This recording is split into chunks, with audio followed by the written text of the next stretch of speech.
I'm gonna die if I keep doing what I'm doing. Cameron Breen. Smoking marijuana, drinking, using cocaine, ramped up benzodiazepines, opiates. Something needs to change. Living in my car, in and out of treatment. It always becomes pretty chaotic pretty quickly. Wow. Multiple overdoses. I'm going to jail. I need to figure this out or I'm going to be dead. But I don't know any other way. How are all these other people normal? And I can't attain that. More isolated than integrated. Shame and stigma. It's not just willpower. I was on Suboxone, 12-step MART recovery, moral recognition therapy. All I was seeking was just human connection. Abstinence. And once you have it, you're okay. Until you have it, you're not, and you are not worthy of accessing services. It's heartbreaking. He works in a harm reduction space, but also he's been a part of the academia outreach, and he's also been laying on the bathroom floor probably a minute away from dying. Welcome to Investing in Sobriety, the podcast where we explore life, recovery, and the process of rebuilding from substance and process-based addictions. This is a space for real conversations, real experiences, and the transformations that happen when we truly invest in ourselves. Hey, welcome to Investing in Sobriety. My name is Derek Benson. I hope that you are making it a great day. Today, I have the honor and privilege to be sitting here with Cameron Breen. Cameron Breen is a part of the Liberation program here in Connecticut. I'm really excited to sit down with Cameron, not only because he works in a harm reduction space, but also he's been a part of the academia outreach, and he's also been laying on the bathroom floor probably a minute away from dying. Cameron, thank you for joining me today. Thank you for having me. Can you give us just a quick snapshot of what the Liberation program is? There's a lot of confusion around harm reduction and what you do on a day-to-day basis. Liberation Programs is a large program of different recovery spaces, different treatment spaces. We have multiple methadone clinics in Bridgeport and in Stamford. We have inpatient programs for men and women, and we have our outreach team. And the outreach team is what I'm a part of. I work daily as a street outreach case manager and drug checking technician for Liberation Programs. So I am working directly with people who are experiencing homelessness, trying to connect them to whatever they need in their lives to create stability, whether that be shelter, potential opportunities for housing stabilization, as well as just working with people, meeting them where they're at, and trying to assess and help that crisis in their lives. Okay. And you haven't always worked in this space. I do know that you were born in Boulder, Colorado. Before you found yourself working professionally in this space, can you give us a quick snapshot of what your life looked like before recovery and working professionally? I started using drugs at a very early age, like 11 or 12 years old, smoking marijuana, drinking, using cocaine. It ramped up by the end of high school, where I was chaotically using drugs, addicted to benzodiazepines, opiates. An intravenous heroin user for multiple years, became quite complicated, was living in my car, kicked out of sober houses in Massachusetts, in and out of treatment, on probation since I was 13 or 14 years old, never off of paper, eventually going to jail for a year for multiple DUIs, experiencing multiple overdoses before that happened, luckily surviving, following jail, working in, restaurants and Cumberland Farms and trying to work on a degree for drug and alcohol counseling, which led me kind of into this space of working eventually as an overdose response technician for the city of Waterbury, responding to all of the overdoses in Waterbury in person. And then from there, working as harm reduction coordinator and for McCall Behavioral Health Network in Torrington. And then now working as the street outreach case manager, drug checking tech for Liberation Programs. The thing that I'm interested in is at what point in early addiction did it start being chaos and not fun? Probably before the end of high school. Even though I convinced myself that it was fun, my life was basically, I sold drugs, I used drugs, I owed people a lot of money, back and forth, like was barely making it to classes, didn't know if I was going to graduate until the day of my graduation of high school, living out of my house because of the chaos that it was creating with my family and living with friends. That is probably around the point that it had lost its allure, but it still seemed alluring and fun and entertaining to me. When it really lost its shine was towards the end of my addiction, the last like 3 to 4 years of treatment center, sober house, kicked out of sober house, living in the car, IV drug use. I would wake up every day, drive to Waterbury with a towel in my lap because I was so sick that I needed to make sure that if I puked on myself, that it wasn't all over myself. And just the same old cycle towards the end of high school was when my drug use was chaotic. But the real isolation and disconnection from most things human happened in the final years of my active addiction. And it was like desolate, it was just completely isolated, didn't have a lot of people in my life, had burned a lot of bridges, experiencing homelessness, living in my car, living on people's couches, living in a trap house or shooting gallery rather in Dorchester, Massachusetts. That was when it was really difficult, but it was chaotic basically from high school on. What was the narrative that you were telling yourself during this period? And ultimately, how did you end up in these rehabs? I ended up in the rehabs because it was either like not necessarily court mandated, but I knew that if I didn't try to get help, that I was probably going to be looking at more serious charges and or time in jail. Most of the time when I went into a treatment space, it was directly following some sort of arrest. The narrative that I was telling myself was that life was always going to look like this. I wasn't worthy of much, like the internalized shame and stigma of who I was as a person. And I felt that drugs served a purpose for a long time. They brought me out of myself. They brought connection with other people. I was able to feel fine in my own skin when I didn't normally feel fine in my own skin. And then it eventually became something that was like unavoidable, and society and everybody around me essentially told me that because I was doing what I was doing, I was less than human. That's like how I felt, was just less than human. I looked out at the world being like, how are all these other people normal? And I can't attain that. I understand. And I've felt that exact feeling. My personal experience was really, my addiction was actually making me more isolated than integrated. Mm-hmm. But I can't speak as to your experience. So I guess when you say you were living outside of yourself or not comfortable in your own skin, what did that mean to you at that point? I always either felt like a chameleon where I was trying to make myself likable for the person in front of me. Kind of came directly from my parents getting divorced at a young age. I wanted them to like me. I felt that maybe for whatever reason I was at fault when I was around one parent or another. I was trying to make it so that like if I was around mom, I couldn't like dad. If I was around dad, I couldn't like mom. So very early age, I had this kind of thing that happened where it was like, I know how to be a chameleon to make myself likable to other people. I think you're onto something here, because I've noticed that in particular with a lot of parents that go through a divorce, the child will have this chameleon effect, but more so about being comfortable in your skin, kind of like parlaying relationships to maybe get what you want or to make people happy, fit in, not fit in. Yeah. And so by doing that, like when I was a kid and doing that with such consistency, you have this thread where you're like, who am I? What's going on? And then you become an adolescent and adult who's around people and friends and situations, and you're starting to do the same thing, like, how do I get this person to like me?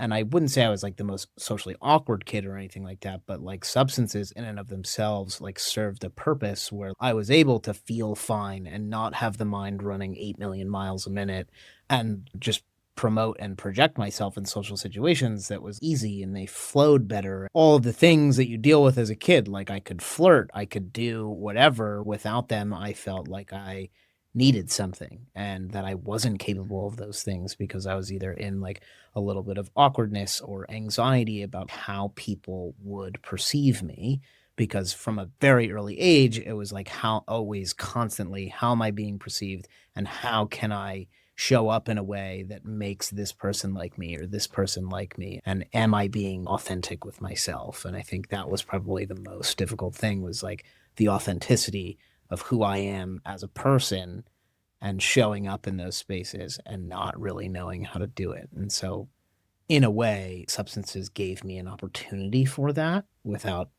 the crazy mind running that happens with all of us in the human experience. It's funny because there's a certain level of emotional vulnerability that we have to take on when we say that out loud, particularly amongst men that I talk to. There's this stigma of, this guy's a pussy. He wants people to like him. When in fact, I've had conversations with some pretty badass guys and we all want to be accepted. Everybody wants to be accepted to some degree. I reflect on my personal experience, also having parents that went through a divorce during that time period, where I had to play the situation to get what I wanted. I knew what mom wanted to hear. I knew what dad wanted to hear, but also I needed my needs met on a purely human basis. And I needed to be loved and cared for. And I wanted to feel valued and accepted. And initially, I just liked the effect of getting fucked up. Like I just liked the effect of a substance, right? But that manifests with all these other things that I didn't have the cognitive realization to really understand until I was in longer term recovery, you know? Very well said. Yeah. That was my experience. Because I don't know, it was the same exact thing. But if you asked me then, it was like, I just like getting high. Right. You know, like I like getting drunk, I like getting high, makes me feel good. That's it, you know? And then you fast forward like all these years of sobriety where you're like trying to pinpoint like those reasons. And it sounds a little bit canned almost, where you're like, this is how I felt and blah, blah, blah. But you think about that for such a long period of time that you're like, I know why I did those things now. Yeah. Like it has.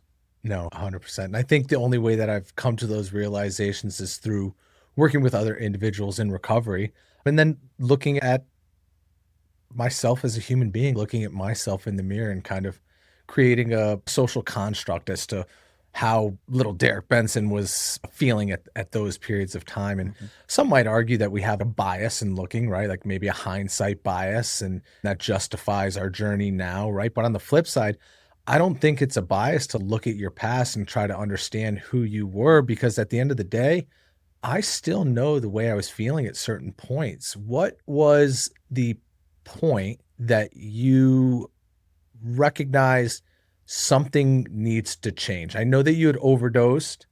Your mom found you. Was that the event that pushed the needle toward, I need to figure this out or I'm going to be dead? No, I mean, surprisingly not. That was not the moment that I said I need to get well. There were many moments, but the moment that was like the tipping point for me was that I managed to somehow rack up my third DUI and get arrested 2 days later for larceny. And that night, in an almost Xanax blackout, like cutting my own hair, you should see my mugshot. It looks absolutely ridiculous. But I even cut like a line in my eyebrow. Gangster. I don't know what I was thinking. I woke up the next day and was like, what did you do? But I knew that day I had blown my life up again very, very quickly, very, very fast after relapsing again. And I thought to myself, I'm going to jail. I just don't know how long. And my first reaction was like, well, at least I'll have people to talk to in jail. And I've like talked about that in a lot of different spaces. And I think people hear that and they're like, oh, well, you know, jail was the thing that like got me well. The complete social isolation, like the complete lack of connection to what I wanted in life was just like to have connection to other people, to be cared for, to care for people. And that moment was this moment where it was like, I don't know how to live my life without drugs, but I'm going to die if I keep doing what I'm doing. And that was peppered in with multiple overdoses in Massachusetts and Connecticut and my mom finding me and all of that. And I knew that if things kept going the way they were going, I had watched a lot of friends die and likely the next person would have been me. But it was the disconnect and the lack of connection that was going on, where I was just like, something needs to change because I can't operate like this anymore, but I don't know any other way. Understood. And had you tried maybe like 12-step recovery or different types of recovery-based treatments prior to this? That was roughly around like 24 or 25, and I'm 33 now. But from the time that I was like 17 or 18, I had been trying like one route or another with trying to stop using drugs. And it started with intensive outpatient in Waterbury when I was like 17 or 18, and medication for opioid use disorder. I was on Suboxone and got introduced to 12-step in that space and other recovery programs like Smart Recovery and all of the others, and started going to self-help meetings, 12-step or otherwise, but just never stayed consistent with it. And then later on went to treatment in Michigan and went through what they call moral recognition therapy, which was very similar to what is asked of people within the 12 steps, but a little bit more cognitive behavioral therapy based. It started to open my eyes towards some of my behavior and like what could potentially change, and tried to do the geographic cure when I left there. I was like, I'll go to Massachusetts, I'll stay sober up there, Connecticut's the problem. And was in a sober house with a bunch of guys that were like in their 50s and 60s, and I was this 23-year-old kid driving them to meetings or taking them to the grocery store, and I just felt disconnected. And I would go to these young people's meetings and they would offer me their number, and I would be like, why are these guys being so nice to me? But I never engaged with the connection that was offered there. That was like the one thing that I just thought I would go to meetings and get recovery through osmosis. If I sat there for long enough, that I would feel good and I would feel better about myself, and I would get sober and stay sober. But I never had the community. Yeah. And the community is the thing. No matter what it is, no matter what program you're going to, 12-step otherwise, the connection that you build with other human beings is the thing that makes your life worth willing to show up for. And when you have that, all of the other pieces fall into play. Absolutely. It's interesting. I have a buddy who says he got sober off osmosis. He sat his ass in the chair long enough where he just kind of absorbed everything that everyone else was doing. Now, that doesn't work for a lot of people. And I was like, what is that? He's like, yeah, I just kept showing up to these meetings long enough where sooner or later I was in the herd. So it was like, stay there or get picked off. What do you think was missing from you or these communities during that time period? Because you said the community aspect, right? But like, what was missing inside of you during this time period that wasn't allowing you to connect with other people or willing to connect with other people? I think what was missing was I wasn't willing to put myself into a space where I felt uncomfortable of introducing myself to other people. And I was scared, and I thought that I did not understand at that point in time in my life how important that actually was.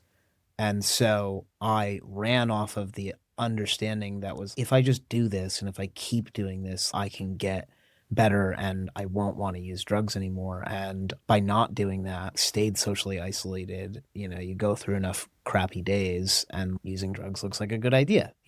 I think that I just wasn't willing to put myself out there, introduce myself, and feeling inherently that I wasn't worthy of friendship and connection and all of the things.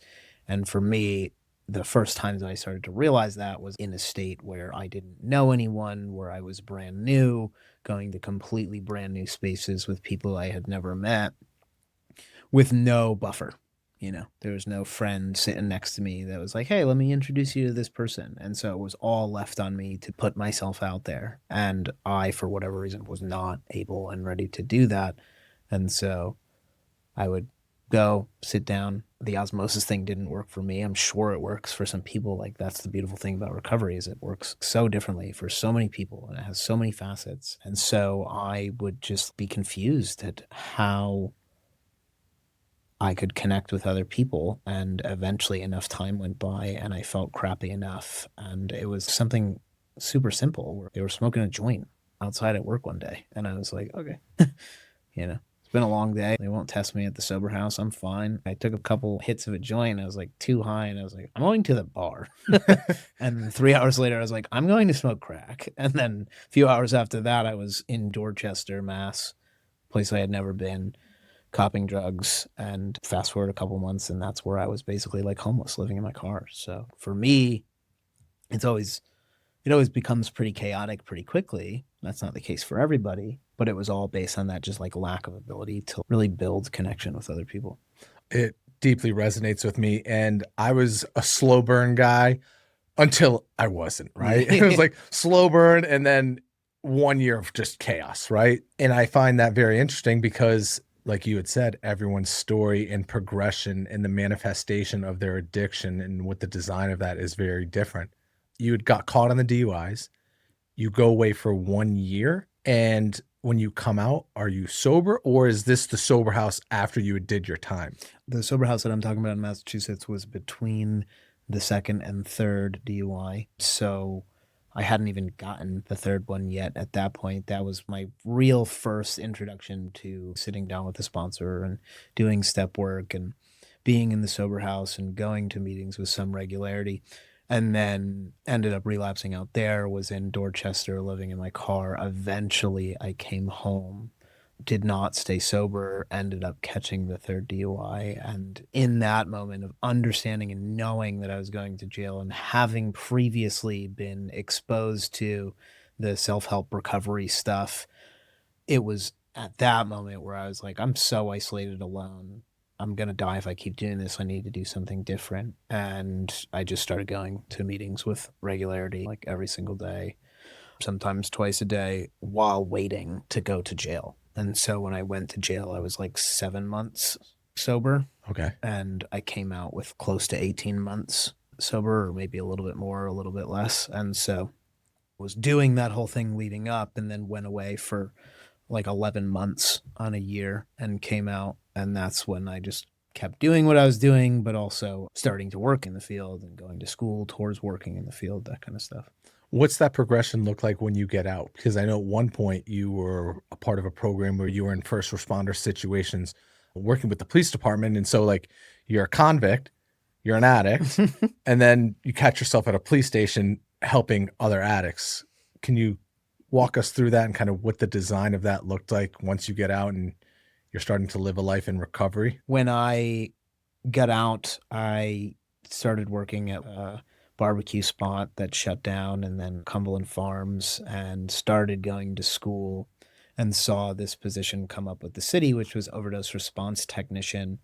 And I said, I might as well try. I was probably like about a year out of jail, or maybe a little bit more.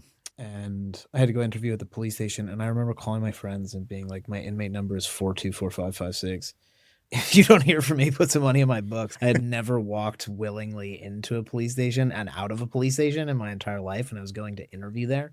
And I interviewed once or twice, and they offered me the position. And so at that point, I was probably 1 year-ish into school for drug and alcohol counseling. I was working at Cumberland Farms, and they offered me the position. And it was fascinating because they did a qualitative study on it, where one of the people from the city of Waterbury emergency response is like when the criminal becomes cop or something. And I would never say that I became a cop, but it was a very interesting space that I was in, where I was given a police radio.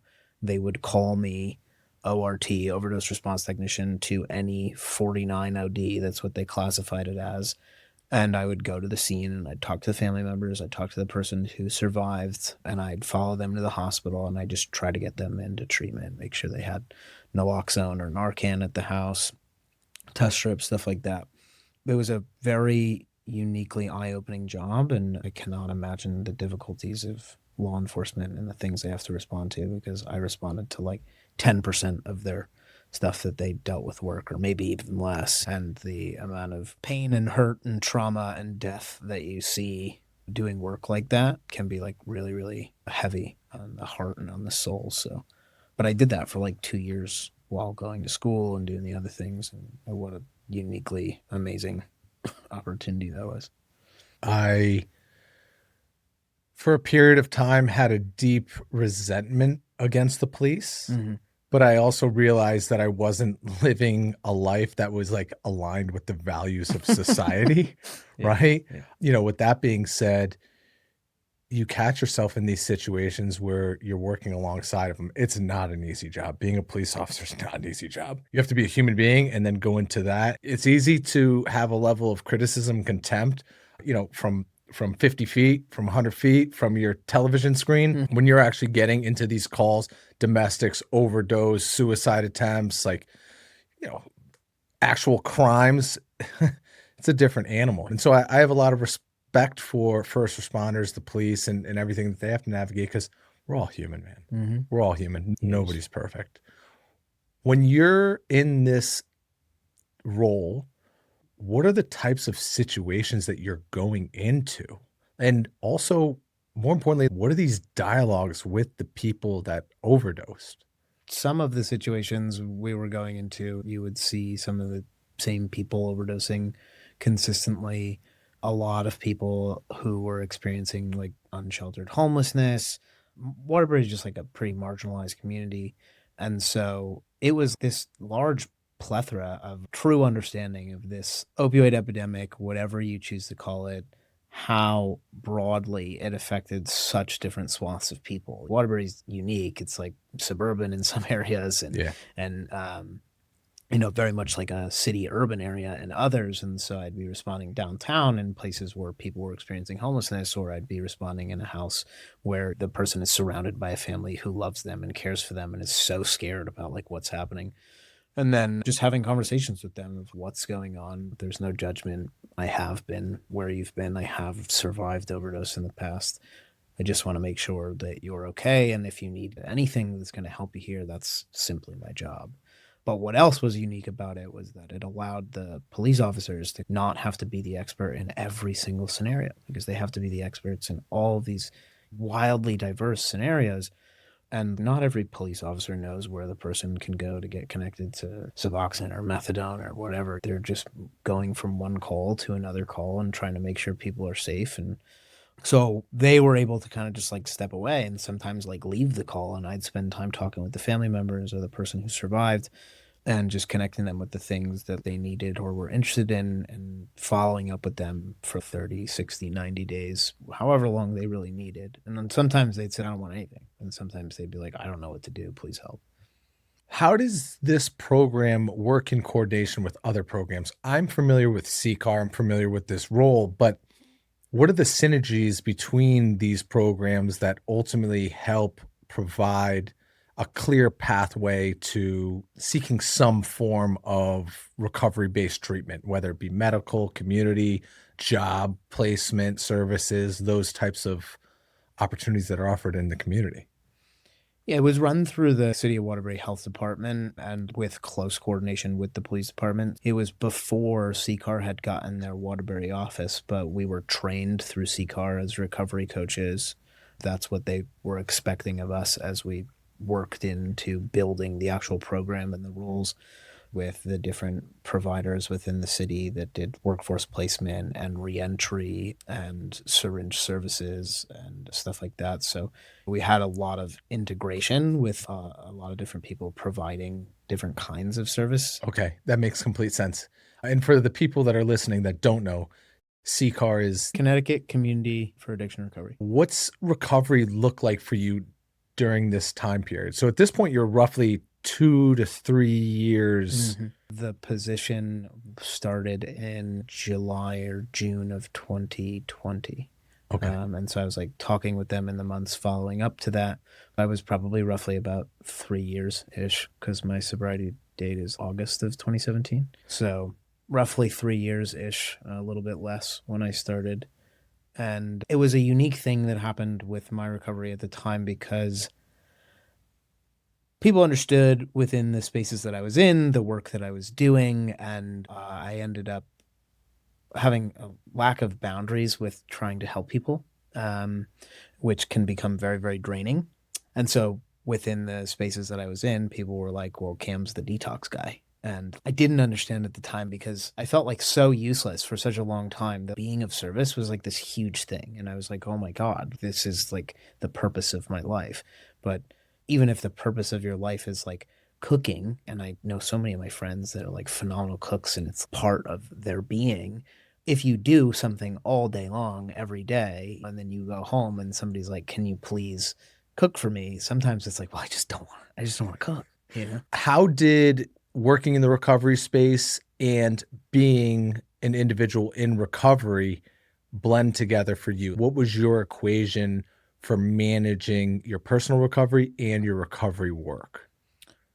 I think what I've learned over the years of doing it is that there's the difference between having expertise on something and being able to get paid to have that expertise on something, and how that expertise exists and fits in a very different space than just within your own recovery space, being able to just physically show up for the person that's in front of you completely altruistically and just provide a space for them. Now, that's not to say that I don't do that within my professional capacity with people that I work with, but there's a unique difference between sometimes the way that your own work within recovery and in your personal life can fill the cup, and sometimes how work in and of itself can drain the cup. It's not one way or the other, but being known in those early years as the person that connected you to detox for folks that were struggling inside of the rooms and outside of the rooms was sometimes a little bit difficult, because who I am as a person still to this day is a difficulty saying no, you know? And so it's a very easy way to completely drain yourself or burn yourself out.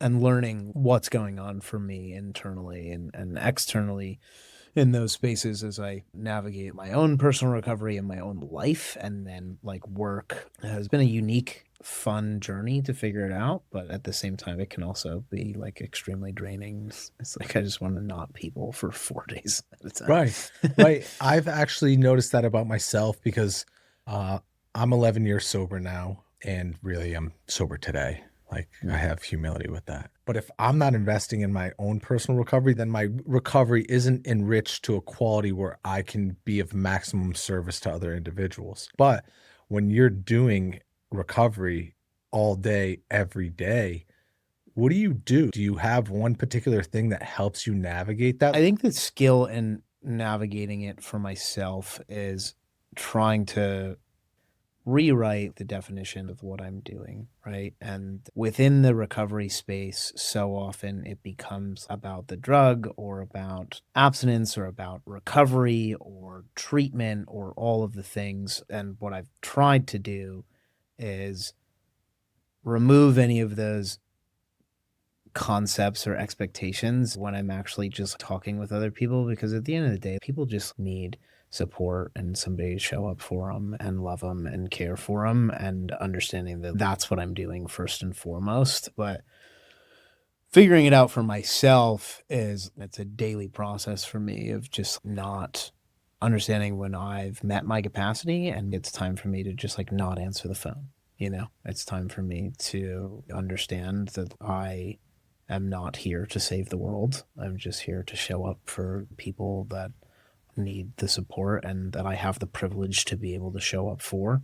But knowing my body, my internal reactions, what's going on mentally for me, for being like, I'm not listening to necessarily what's going on with this person. I'm not showing up in a completely present way. And so I need to distance myself a little bit, understanding when the phone needs to go off and I need to focus on what's going on for me and filling my cup, essentially. So you're working with the police department. You're actively involved in outreach. What transpires professionally from that point to where you are now? I was working in that space for over 2 years, and it can be very draining to see and show up to people who have lost their lives, to family members, and physically witnessing people, pass away. And I'm always interested in learning more and building more and understanding more. And so there was a position with another team that did similar work doing overdose response, the CLEAR program, Community Law Enforcement for Addiction Recovery. And they had a position open as a harm reduction coordinator for their team with the Litchfield County Opiate Task Force and McCall Behavioral Health Network. And I just wanted to see if I could expand my knowledge. And I knew that the specific focus of treatment based, of just like the person overdoses, we want to get them into treatment, didn't always work. It didn't work for people who are experiencing homelessness. It didn't work in a lot of spaces where their hierarchy of needs isn't met. And I get them into a program, and then they come out to the same exact situation of experiencing homelessness. Homelessness is almost unbearable. Like, drugs make it bearable in a lot of circumstances. And so I wanted to do something that I could continue to learn and work with people of just like where they were, and offer maybe a little bit more when it came to working in the harm reduction space. And I started working as harm reduction coordinator there, and just dive deep as much as I could into the philosophy of it and how important it was as far as the concepts that we place on people who use drugs from a plethora of different perspectives, and really just showing up there, but building out that program to offer more syringe services and more harm reduction related stuff to all of Litchfield County, which is a very rural area. It was very different going from Waterbury to like Torrington. And I enjoyed it and learned so much. And then a position became available with liberation programs, and it was in the city, which I love working in the city. It's chaotic, it's busy, there's always something happening. And so I went directly into that, and that's essentially where I am today. I'm interested, what were you doing during these time periods to actively maintain your own recovery? For me to maintain my own recovery during those times, it's changed, and it's been like fluid throughout the years. I work a lot more hours and was going to school and all of the things. So for me today, some of my meetings have fallen off, but throughout, it's always just been staying in contact with people that I care about, trying to show up for my friends and family members in a way that at one point in time I wasn't able to do. It makes like feel full for me. And when life feels full, I want to show up, and I don't feel like putting drugs into my body or putting alcohol into my body. And then consistently being in a place where I'm always trying to learn and grow.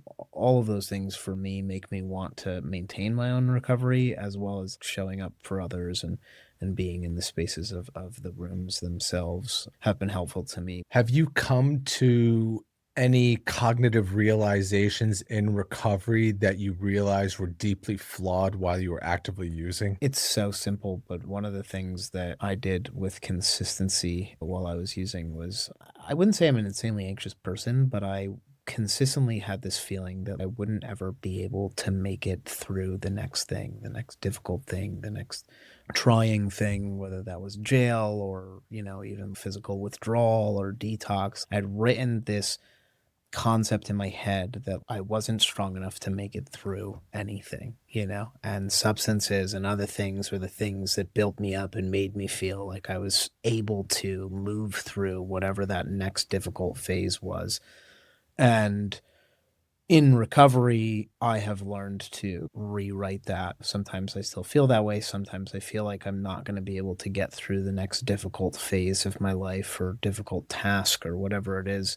The voices there have quieted down, and I've learned that with a little bit of organization and perseverance and just patience, almost anything is possible, Like, I don't think I'm going to become an astronaut, but almost anything is possible. The reason I asked that is just because I realized that I had a lot of these cognitive biases, and my framework of thinking drastically changed, but also I inherently had these positive characteristics that helped me in recovery. Even while I was in active use, it was just that my active use kind of numbed them, but it was really this self-fulfilling idea that I had that I needed drugs to have sex. I needed drugs to go to the gym. I was doing fentanyl and then going to the gym. But it was like, I didn't actually need that. I needed to divorce that mindset in order to understand like a cleaner order of thinking in recovery. I mean, it's very similar to what I was talking about, of just not being able to get through anything without. 100%. I guess it leans into the idea of harm reduction. It leans into the idea of the alcoholic that needs to stop at their liquor store before he or she goes to treatment, right? And people say, well, just stop. It's just willpower. And it's also like, it's not just willpower. I mean, I don't have willpower when I'm actively craving a substance, you know? And I think there's a difference between willpower and selfishness, right? But I don't have that cognitive realization as long as drugs and alcohol are in my system, because my mind sees things very linear. And it's my next drink, my next drug, my next fix, my next gamble, my next lay, whatever it is. I'm just in that mindset, right? And you kind of lean into that with the harm reduction stuff, because some people would say, well, just stop, or abstinence is the only way to actually quantify success in recovery. And your experience is very different. Can you give us a quick rundown of the Liberation program, what harm reduction actually is? Yeah. Through learning the philosophy, I guess, that is harm reduction, it has changed the way that I think about my own recovery. And I think that when I came around and started working in this space, just like a lot of other people, I was very cultured to the idea that the only measurement of success is abstinence.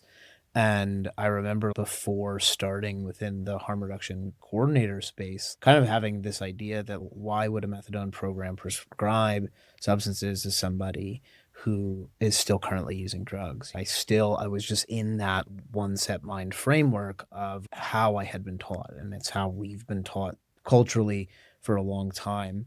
To me now, it means any positive change. And I think that's really what the work that Liberation is doing within the space, is that they are traditionally a program that exists within that treatment framework. It's methadone, it's inpatient, it's outpatient, and they've kind of like added harm reduction as a pillar of the work that they do with prevention and harm reduction and treatment and all of those things, where it all fits together.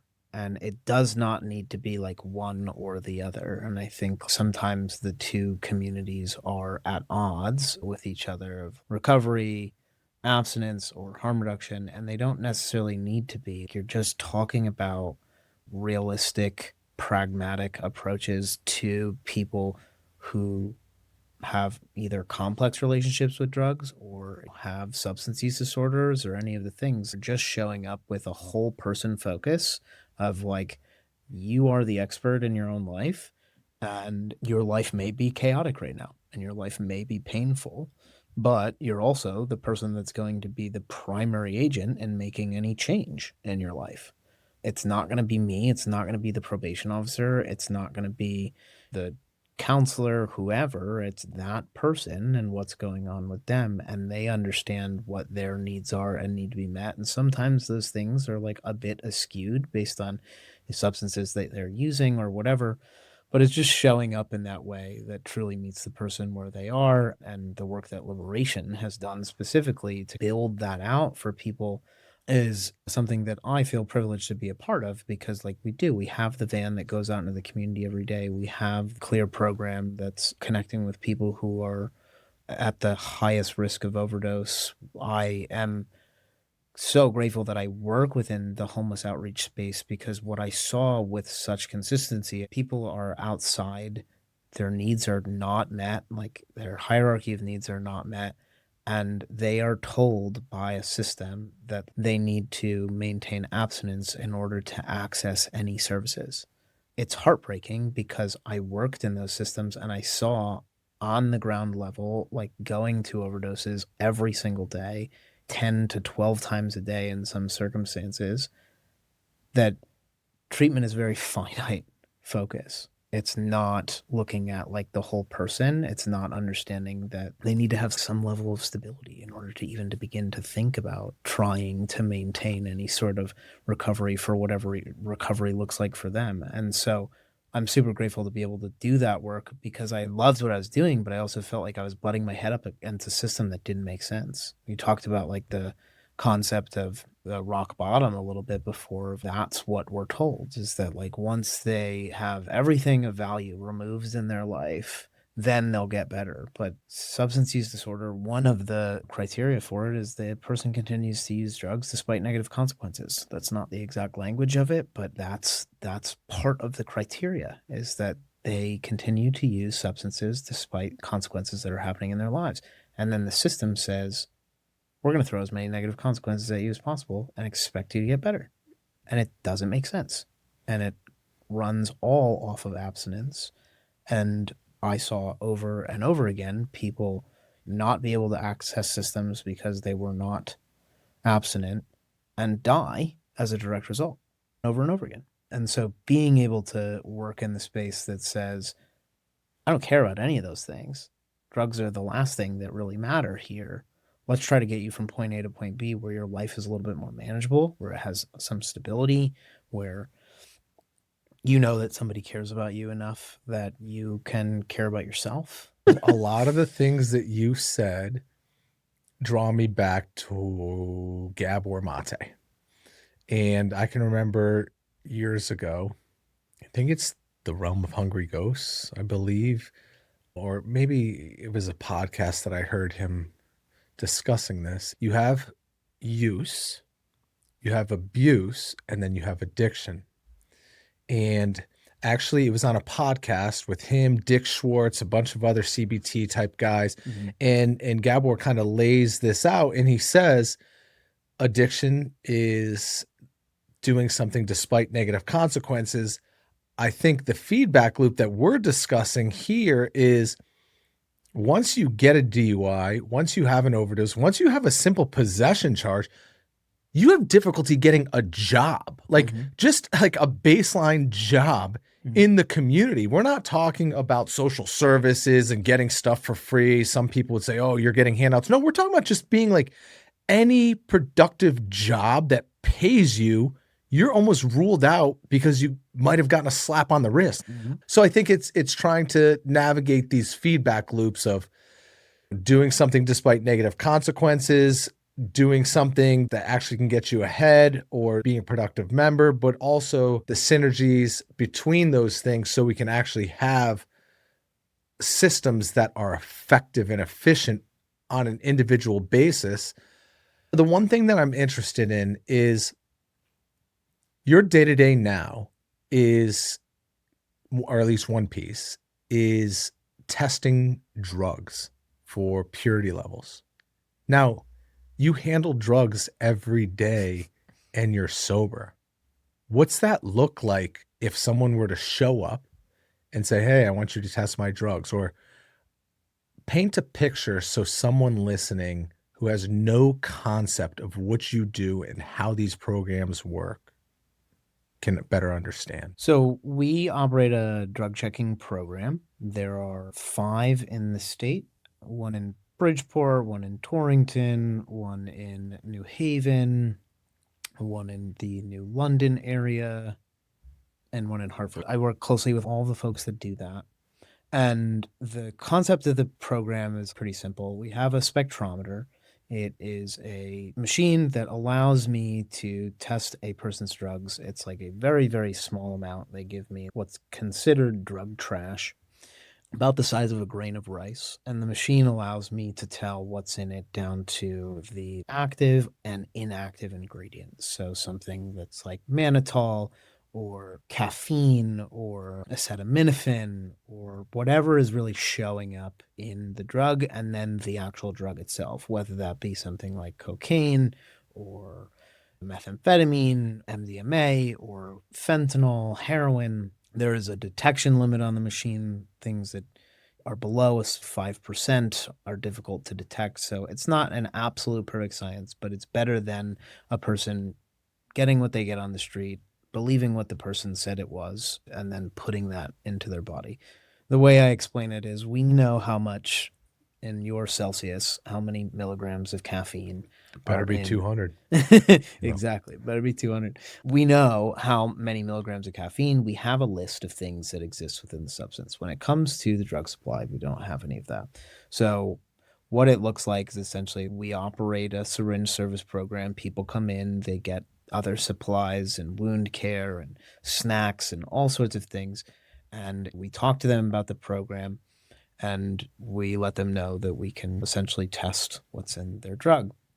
And people are interested in it. It gives them some autonomy and understanding like what they're putting in their body, and they are interested in knowing about what shows up in the drug supply.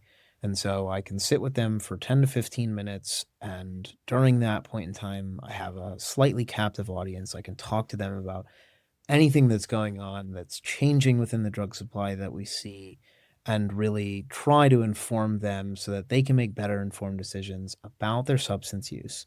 With that comes a lot of unique opportunities to show people that the substance use is not something that we care about. We want them to be safe. We want them to be alive. We want them to have dignity and feel respected, and all of the things that maybe every other aspect of society does not give them. And so being a person in recovery, I think that is something that I try to talk to people about consistently. We're consistently kind of fed this idea that as people in recovery, like we're broken, and that we have to stay away from these things for the rest of our lives. Right. I spoke on the news for a conference that we were doing where Gabor was actually speaking for the conference and Johann was speaking for the conference for Litchfield County. And the reporter, when she talked to me, she's like, I understand that you're in recovery right now.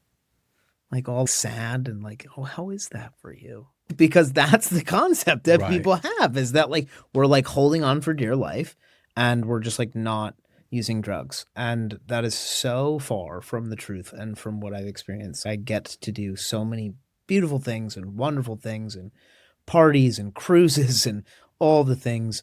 And I touch drugs every single day. They're inches from my face. I don't really think about them. And it goes back to that thing we were talking about, which is like when you have a life that you want to show up for, those things don't matter. And it's not really even a thought. I probably have like maybe a few more drug dreams than like your normal person because I'm touching them all the time Right. and had like a previous history of addiction. But 95% of the time, it's not really a thought. And on the occasions that it is a thought, it's usually a fleeting one, but it's not something where I ever feel broken. I like to talk about that with people who even are very new in recovery, because I don't want people to feel like they're broken. I don't want people to feel like they can't have a life or live a life or be in places that they're told are safe versus not safe. You can decide those things for yourself in a way that is meaningful and authentic to what you're feeling, you know? No, it makes complete sense. And in fact, we had talked about Gabor. This leads me to something that I battle with personally, is the whole trauma thing. I think we all experience trauma on different levels. I think a lot of times when we make trauma this thing that we all experience, particularly addicts, I think it really disenfranchises people who have real trauma, like sexual exploitation, legitimate PTSD, war type stuff. And I guess it's a relative scale, right? Because every single person is different biologically. Now, yes, there is like baseline operational levels, but we all have different experiences. And so what I'm getting at is when you are speaking with another individual and you don't want them to necessarily feel like they're this broken toy, do you do anything in particular or talk about anything in particular or conduct yourself in any particular way that might communicate to them that they're not broken? Trying to come at it from just a respective, like we're the same, you know, just the same way as you. Maybe not in the exact same way or framework, but like the same as you. Is just like speaking to them in a way that they understand or are used to, that also shows respect. If you feel disenfranchised by society in many ways, that shows, you know, people walk by you, they don't look you in the eye. People walk by you, they don't ask for your name. They step over you, et cetera, especially when working with folks that are experiencing homelessness. So it's very simple. If the person wants any interaction, you know, first and foremost, I meet their eyes if they are able to meet mine, and I shake their hand, and you treat them like you would treat anybody else. You treat them like a human being, you know? Right. And you show up with some authenticity and being genuine, and that shows. And people feel that and they connect with that, and it allows you to start the beginning process of building rapport. And sometimes that can take a really long time, especially for people that don't feel a lot of trust with society or with people for a extremely large amount of different reasons. To touch on the trauma thing, I don't necessarily disagree with you. I just think that what Gabor discusses is like big T versus little t trauma and the way in which we internalize things. The same thing can happen to two different people, but if you spend your entire life internalizing that one thing as you were an completely worthless and devoid of anything that is worth connecting with on a human level, then that can be, it is all relative. But I also agree with you that like the different levels of trauma that people experience, I always felt it in my own personal life, you know, like my parents went through a divorce. I would always be like, what? I don't get to complain about that. Like the things that I see that people experience are like unbearable. But I can also be vulnerable with the understanding that like the way I internalized that was not the most healthy and it created problems later. But do I think that like I went through trauma? No, not necessarily, you know. Would somebody maybe classify it as that? Maybe, maybe not. And so I guess it's just kind of that. So I don't like disagree. I think everyone experiences things in such a different way, which you said, you know, and I do agree that some things are like difficult to come to terms with and grow from because of how detrimental they can be for folks.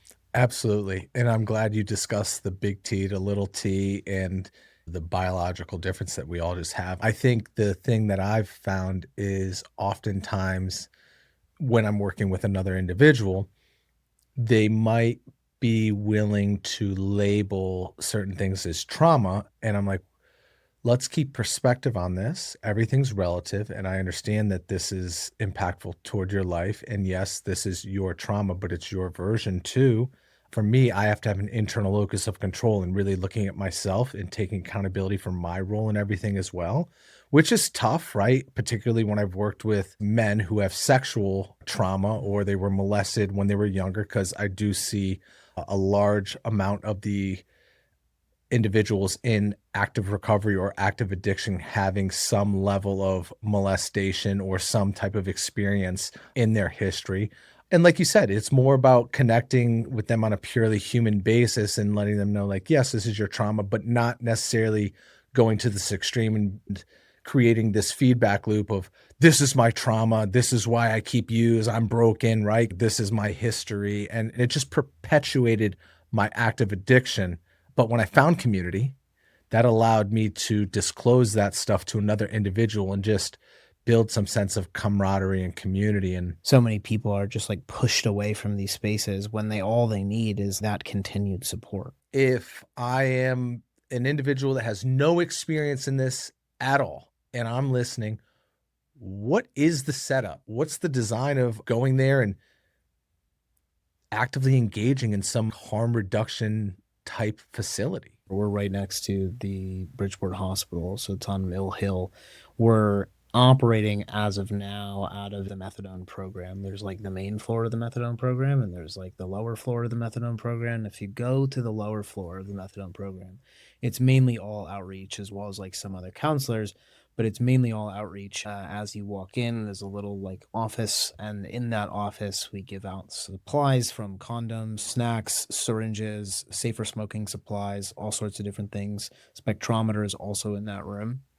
You do not have to be a methadone client of any kind. You just come, you can ring the doorbell. We're usually there or out on the van most days of the week. Sometimes you can't really come there past 5 or 6:30 at night just because there's not somebody stationed on the door, but there's also this tie-dye van that drives around Bridgeport and Norwalk and Stamford, and they give out snacks and supplies and other things from there, and people get connected to services that way. But like if you're coming in to physically get your drugs checked, you would just come in and have a conversation, or somebody would talk to you about it and say, this is what we offer. Sometimes right then and there, somebody's like, yeah, I do want to have this tested. And they'll give a small little amount that I put into like a piece of paper where I test it directly in front of them. I don't ask who they are. I don't ask for their government or their birthday or anything, right? Like it's only ever associated with a tiny little number that's associated with the sample. If I'm not able to do it directly in front of them, they get a number that they can reach out come back in person or reach out via phone to say, hey, I was just looking for the results on sample number 1124, whatever. And I can give it to them then, or if there's time and availability, we can do the drug checking directly in front of them. We let them know what's going on with it. We talk to them about the drug supply because it is very volatile. A lot of different animal tranquilizers and like medetomidine and xylazine, and sometimes benzodiazepines showing up in the dope, as well as just fentanyl, and higher levels of fentanyl versus lower levels of fentanyl is something that people want to be on the lookout for. So we can give them this kind of general understanding. They can walk out with supplies and resources for food banks, or how to get connected to homeless services, or walk in and say, I want to go to treatment. It's vast, Right. the work that we do and are able to do. And so it's not just simply like, here's your syringes and let me get your drugs checked and have a good day. It's whole person care of how can we show up for people who are using drugs and may have some complicated stuff going on in their lives. I find it interesting because I know a lot of the substances that you just said, but just to clear it up, you're finding horse tranquilizer, Xanax. What else are you finding in this heroin or in this cocaine or in this illegal substance? Yeah, most of the cocaine that gets tested is, for the most part, pretty on point. It shows up as cocaine, sometimes like a lidocaine or a numbing agent that they're cutting with the cocaine. I used to be able to tell if they had cut my Coke with lac because I would do Coke and then I'd need to go to the bathroom like 20 minutes later. Yeah. I'm like, okay, yeah, this is not it. But no, I mean, this was 11 to 15 years ago. So I can only imagine what they're putting in. But you're saying most of the cocaine now has some level of purity, but it's cut. I also know someone that's done cocaine and overdosed from fentanyl. So what I think happens there in a lot of circumstances is there's always this kind of like moral panic that happens surrounding substances. And that's one thing I like about drug checking. It's just meant to give them information. And I think a lot of times what happens with cocaine is that there's not necessarily the best drug dealer hygiene or drug user hygiene, mixing bags, putting something in a bag that used to have something else in it, or cutting up fentanyl on a table and then putting cocaine on it and cutting up cocaine on the table and not wiping the table down in between the two. It doesn't take much when somebody's like kind of opioid naive, like they don't use opioids regularly. That's what's happening a lot of the times. And it's not specifically someone purposefully putting fentanyl like within the cocaine, but the cocaine that we test is usually like rather consistent. I very rarely, like 1 to 2 times, I've found fentanyl in the cocaine, either like with a testing strip or like with the machine. And then with the opioid supply, the concept that comes into play is the iron law of prohibition, which is like you move something into an illegal market, and what happens is like the heavier the level of criminalization, the more potent the supply. And in the 20s, when alcohol was made illegal, the most popular drink on the market was beer or wine. Always has been, for the most part, probably always will be. But it was moved into a black market. And the person who's transporting that is then taking potential like legal risk by transporting. So what happened was the most popular drinks on the market became moonshine and bathtub gins because, and they were making people go blind because you wanted to transport what packed the most amount of punch and took up the least amount of space. And so we've seen that happen across the board with like cannabis and synthetic cannabis and ephedra, all the way down to methamphetamine, and then opioids from opium to now, fentanyl and carfentanil and the other things, just like very potent synthetic opioids, because realistically, it packs more punch, it takes up less space, it makes more sense for the people who are running operations to use those things than other things. Same thing back in the 20s. And so what we've seen happen with the drug supply is this very complicated mess of just like, it was heroin, and then it moved to fentanyl, and then fentanyl didn't operate or create the same high for people as heroin did, and so they started incorporating things like xylazine and medetomidine in What are this. those two? Xylazine and medetomidine are the horse tranquilizers, or the animal tranquilizers. Okay.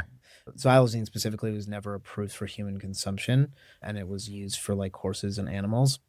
Medetomidine, there is a version of it that is used for humans called dexmedetomidine, but it's still the same concept. It's an animal tranquilizer that is a heavy sedative. And so like heroin, people stayed high for longer. They were itchy, they were scratchy, they were naughty. Sometimes like for people like me, it gave me energy. Like I cleaned my house. When I used to do perks, I would like do like a half a perk and be ready to go for my shift at work. And what's happened with fentanyl is that now you have people who sought that feeling, but they're just getting knocked out because of either the sedative or fentanyl just being a very potent opioid.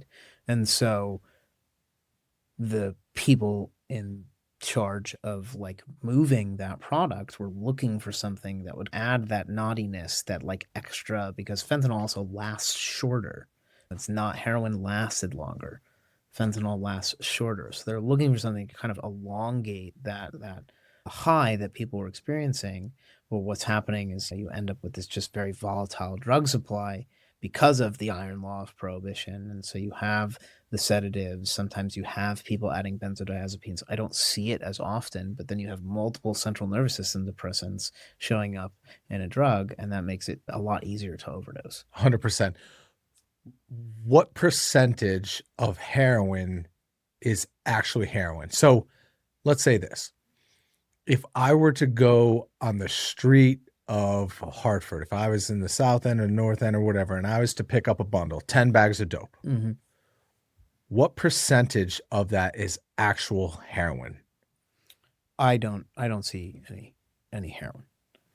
I once in a blue moon will find a little bit of heroin in a bag. Most of the dope that I test is mannitol, fentanyl, like, and some tranquilizer, or just mannitol and fentanyl, right? I do not see heroin showing up within the drug supply, and that is, again, like that perfect representation of the iron law of prohibition. It just does not make sense to have heroin as part of the supply because we've moved to this kind of, completely synthetic cocktail. Wow.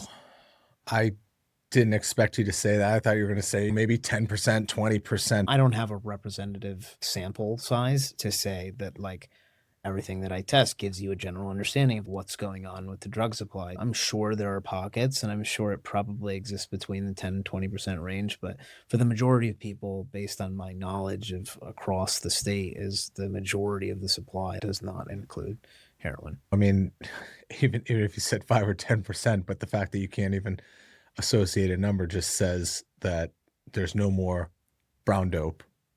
It's all fentanyl cut with other shit. Wow. I know that advocacy is a huge part of your involvement within the community. What does advocacy look like for you these days? I help to coordinate the meetings for the statewide harm reduction partnership.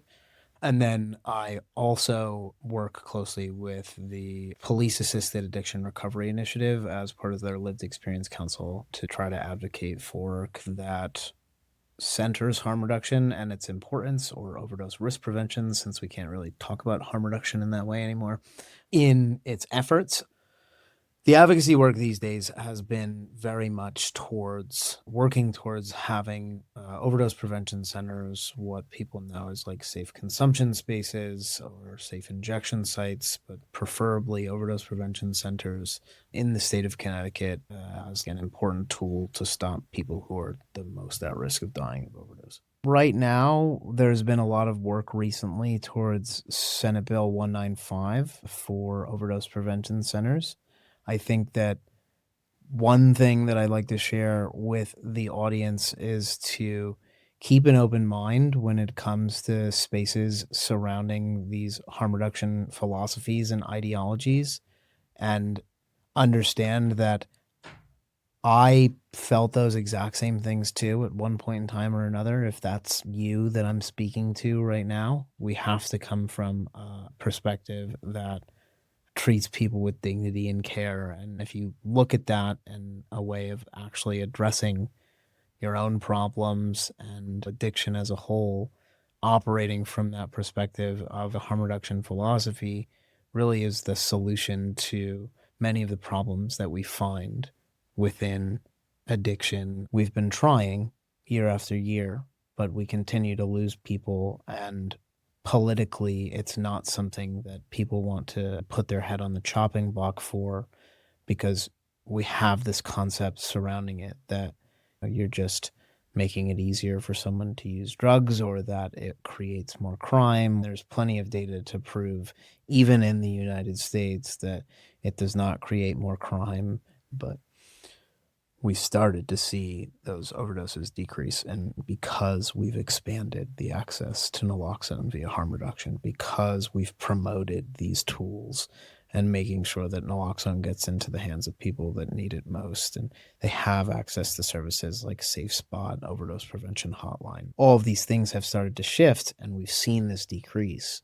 And we need to continue to go down that road versus moving away from these policies and saying that we've started to see a decrease and it's only because we've cracked down on fentanyl, or it's only because we've done X, Y, and Z. I know that the addiction community and the harm reduction community often find each other clashing. What are things that you do actively to find synergies between the two on a day-to-day basis? So I'm involved with a lot of advocacy work within the spaces of SHARP, which is a statewide harm reduction partnership. I help to try to coordinate the meetings, and it's a bunch of different organizations throughout Connecticut that do harm reduction work that work together to push forward advocacy work that has to do with essentially bringing those things closer together. They're all people that really operate within the addiction treatment space. We meet once a month to try to work on a lot of different things. And that work has brought us close with Senator Anwar in Connecticut. And he has been since 2022, 2023, pushing for overdose prevention centers in the state of Connecticut. What happens here within this space, as far as these two communities kind of clashing with each other, is that the only measurement of success is abstinence for people. We get a lot of pushback from a lot of different people inside and outside of the addiction and harm reduction space that says that you're just enabling someone's drug use. You're just making it easier for them to use drugs. And because of that, they're never going to get well. And they're never going to achieve the level of success that we've deemed fit. And I find that extremely disheartening, because what we're doing there is we're letting the best be the enemy of the good, right? There is a pragmatic way to show up and try to make sure that people don't die. But because for so long we've been cultured as a society to really feel that the only measurement of success is abstinence, we're willing to let the best be the enemy of the good. And we're willing to, unfortunately, say, well, people have to die in order to get well. And that's extremely heartbreaking, because every year we continue to lose people, and we continue to lose people that are the most marginalized and most at risk for overdose, people who are experiencing homelessness, people who don't have resources. And that is what this work has been geared towards. But we're pushing up against a system of people in the recovery space and out of the recovery space that says people aren't deemed worthy unless they're abstinent. And I think that even in my own personal recovery, and talking about the work of 12-step, there's language that says the only requirement for membership is a desire to stop drinking or a desire to stop using, right? But we're not able to take that concept into a larger, more pragmatic, like societal focus, right? For me, a person who does that, if you told me that I had to be completely abstinent in order to walk into a room of people that were going through the same thing as me to offer support and help, I would be dead. I would not be here where I am today if we created that. And so even in the spaces that folks in recovery know so well, there are things cooked in that are essentially tools like harm reduction. We just don't think of them that way. And unfortunately, our egos get attached to this, idea of abstinence and clean versus dirty and all of these things. 100%.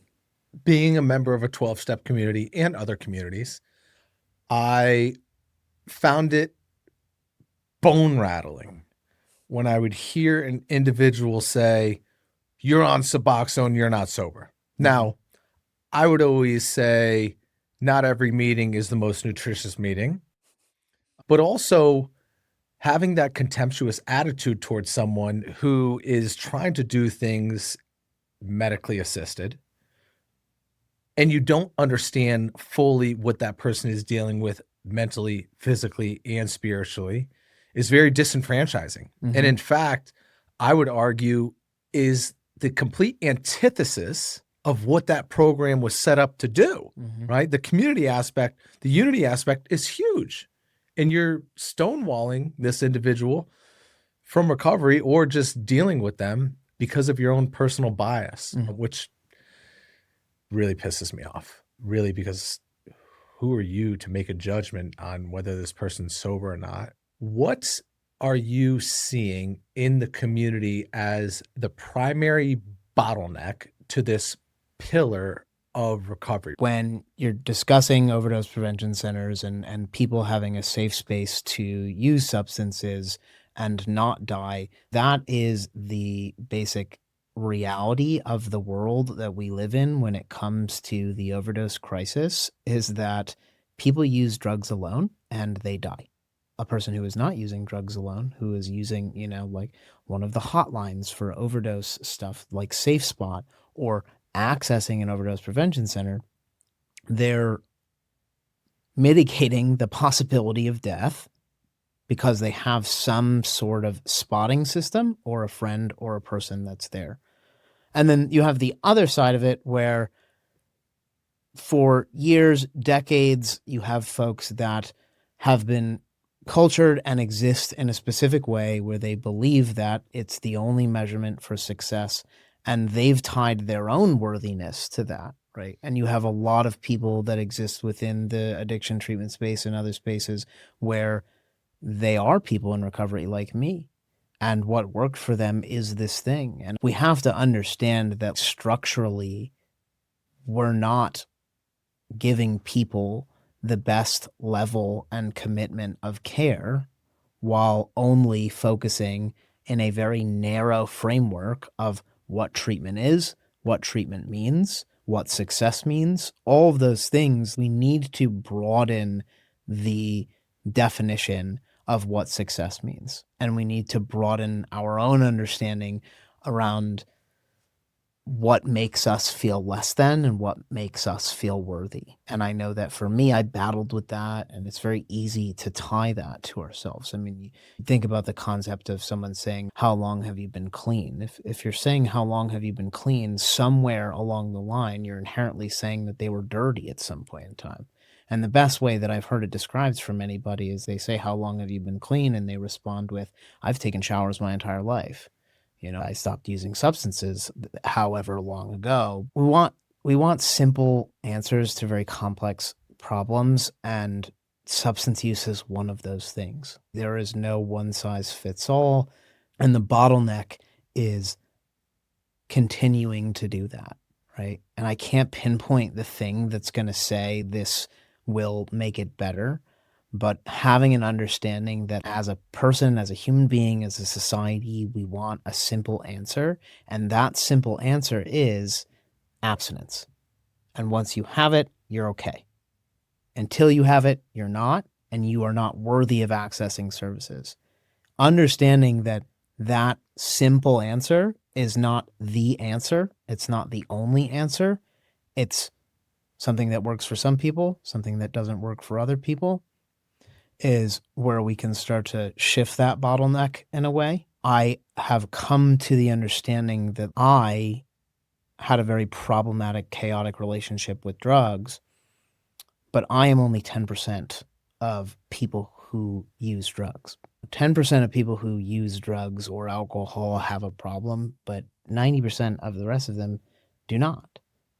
And that means that I'm the anomaly, and the other people that are using drugs may not have that specific situation that I had, but my experience is the thing that defines everything of this system. As abstinence, you're doing good. Before I went on my vacation, I was in a Suboxone treatment, and I had failed multiple drug tests.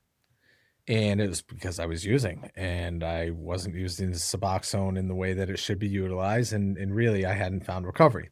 I had gotten to a position where they were going to throw me out of the program, and they had said, hey, you need a higher level of care.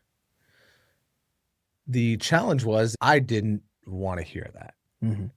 I wasn't ready for that. I knew it inside, but I thought I had all these other things going on in life that I really didn't. If someone were in that situation now, how can harm reduction facilitate a quality of care that is what the individual needs? I think that's the very unique thing about the work that exists within that framework, is that you're understanding that even in that situation, and somebody's saying that you need a higher level of care, if there's other things that are going on in your life that are preventing you from accessing that higher level of care, whether that be a job or kids or whatever, it's not saying, okay, you're not willing to engage in that higher level of care, goodbye. It's saying, okay, we understand that. That's a very human thing that you have going on, and you might not be able to meet our specific needs of what we deem is fine versus not fine, but how can we get you there? I think that that is such a beautiful thing, because so often so many people are just like pushed away from these spaces when all they need is that continued support. It might not look the way that like the clinical framework wants it to look, but it does look the way that the person needs. And at the end of the day, the person is what it's all based on. It's not based on the clinic or the numbers, but we've created a space and a framework that doesn't really allow those things because it's always been defined that way. I find a set of interesting cross-section. This was 12 or 13 years ago, so I'm sure it's very different now with all the other programs, but I can vividly remember the nurse calling me into the office, and she sat with me one-on-one, and she did the best that she could to relate to me, to talk to me, to show me different pathways. I knew there was a problem, and for me, admitting it is taking actionable steps, because as soon as I vocalize it and start looking at a blueprint, I'm admitting to myself and to another individual that I'm actually licked, right? Mm-hmm.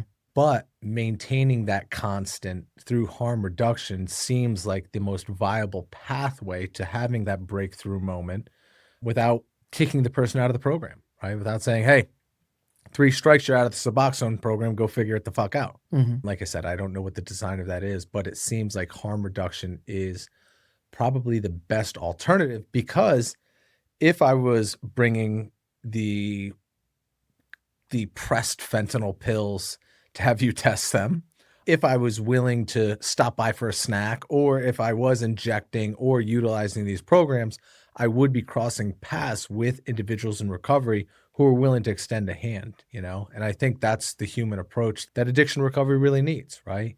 One thing in your recovery right now that has drastically shifted within the past year or two based on your experience. I think it's my willingness to actually show up and give myself grace. And I think that took me a long time in recovery, of feeling that I needed to show up perfectly for everyone and everything, and understanding that just like everybody else I show up for and work with, I'm human. But when you are consistently put into a space of being the helper, you don't get to necessarily be as vulnerable. What's one thing you would tell the homeless veteran that's shooting up in the bathroom of a Cumberland Farms right now?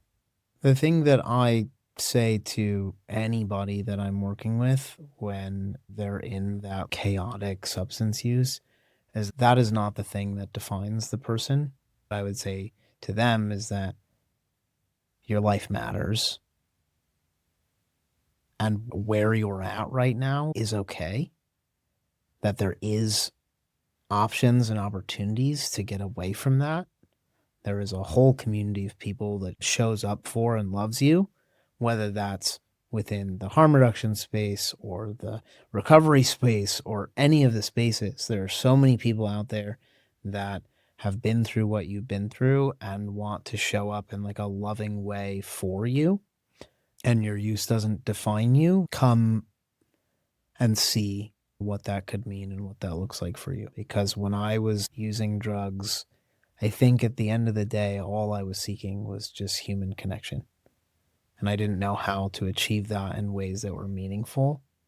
And that connection that I found outside of it, even in the complexities of my own recovery and what that looks like, gives me purpose and fills my soul more than, anything I could have ever imagined when I was using drugs. I genuinely appreciate it, Cam. I think it's a beautiful thing to see an individual who might have started in what might be labeled as a little more of a dogmatic program with dogmatic philosophies. And it's more so not the program, but the individuals in there. And it's their fear to be open-minded to what you're working in now, which is harm reduction. And I truly hope that over the coming years, we start to see more formidable steps on a community basis that help individuals navigate their paths in recovery and all the beautiful things that ultimately make a recovery community. So thanks for joining me. Thank you for having me.